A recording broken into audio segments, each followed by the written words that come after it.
Hi there, I'm Jacob. All month long, we've been talking about love. Love is showing others how much they matter to you.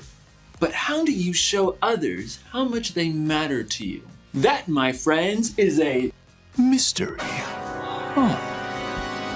That sounded scary. But mysteries don't have to be scary. Some of my favorite books are mysteries.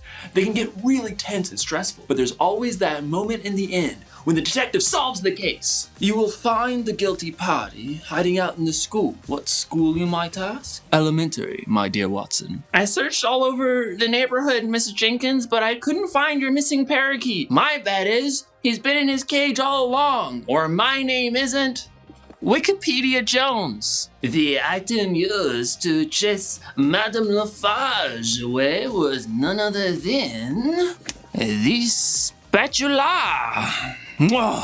All that's fine for a book, but it's a little different when you have a mystery in real life. In today's story, we'll hear about Abraham and Sarah and how God told them to leave home. Where would they go? Well, that, my friends, would be a little mystery. Ooh. Too close. Okay. All right. I'll see you guys in a few. The Bible. It's 66 books of history, stories, letters, and poetry that fit together to form God's one big story. The epic adventure of how He created us and loves us so much that He made a way to rescue us. As we travel through the Bible, from Genesis to Revelation, we discover people who met God and found their lives changed forever. Now, for an amazing story, inspired by the book of Genesis, chapters 12 and 15. When Adam and Eve turned away from God and broke the loving rule God had given them, sin had entered the world. People no longer had a perfect relationship with God or each other. I wish you weren't my brother. Their family grew. Tribes and cities began to fill the earth, but almost no one followed God. People looked out for themselves instead of each other. During this time, though, one man did walk faithfully with God. Noah. Yes, God? People have filled the earth with their harmful acts. I'm going to put an end to it. God instructed Noah to build a huge boat. I'm going to bring a flood on this earth, but I'm going to make my covenant with you. God told Noah to bring his family and 2 of each animal aboard the boat so that they would be saved. Then rains came and washed over the earth for 40 days. And when the waters finally receded and new life began to grow again, Noah and his family returned to dry ground. Thank you, Lord. Then God set a rainbow in the sky and promised to never again flood the earth. Noah's family grew, and once more people began to fill the earth. Few of them listened to God, though. They had no room for God's love in their hearts, wishing only to put themselves first. In the midst of all this, God still had a plan to show deep, deep love to people. He chose a man named Abram who lived in the land of Haran with his wife, Sarai. Abram. Who is it? It must have been a surprise for Abram to discover that the God of the entire universe wanted to speak with him. But Abram couldn't deny the compelling, loving voice that called him. Go from your country, your people, and your father's family. Go to the land I will show you. But I'm 75 years old. Why would I leave everything that I know? I will make you a great nation, and I will bless you. I will make your name great. You will be a blessing to others. All nations on earth will be blessed because of you. God wanted to tell a story through Abram's family so that people across all time could see God's love for them. But Abram must have been filled with questions. Sarai and I don't have children yet. We're old. How can we have a large family? What will we do in the new land? How will we live there?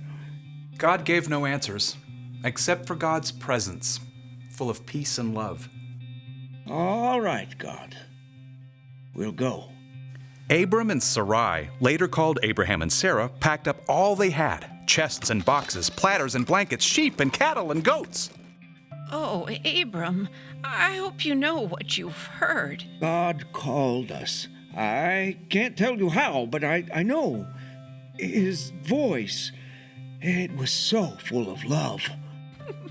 But me have a baby. Just look at my wrinkles. So Abraham and Sarah and their whole household set out on a very long journey. They covered almost 1,000 miles until they reached the land of Canaan. Here, this is it. Maybe so, but I'm still not sure about the baby part. The land opened up before them, wide and rolling. Abram found a tree in Moreh that branched overhead like a sheltering roof. God, we're here. We came all this way. What now? I will give this land to your family who comes after you. Thank you. I just needed to hear that again. Carefully, Abraham piled up stones to form an altar in honor of God. This will stand as a reminder of all that you've promised, Lord. Over the years, Abraham and Sarah made their home in this new land. Abraham made some wise choices and some poor ones, but still, God blessed them with some very good things. I won't say this necklace isn't beautiful, Abraham, but what good is silver and gold if we've got no one to give it to? You know, God promised us a family. Years ago. You really think I can have a child now?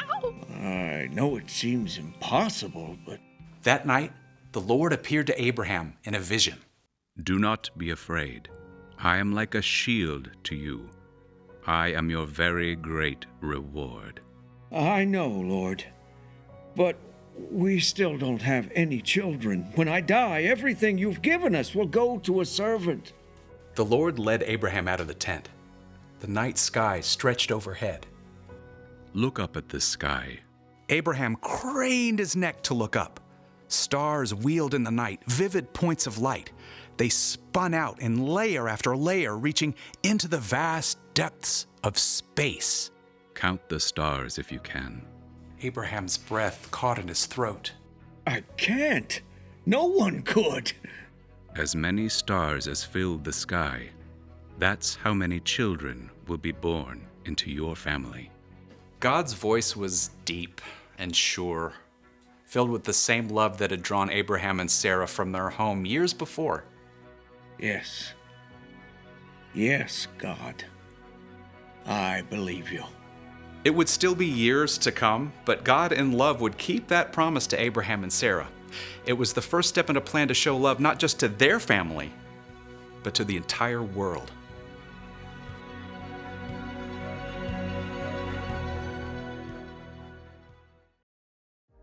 Abraham's life was full of mysteries, but he didn't let that bother him.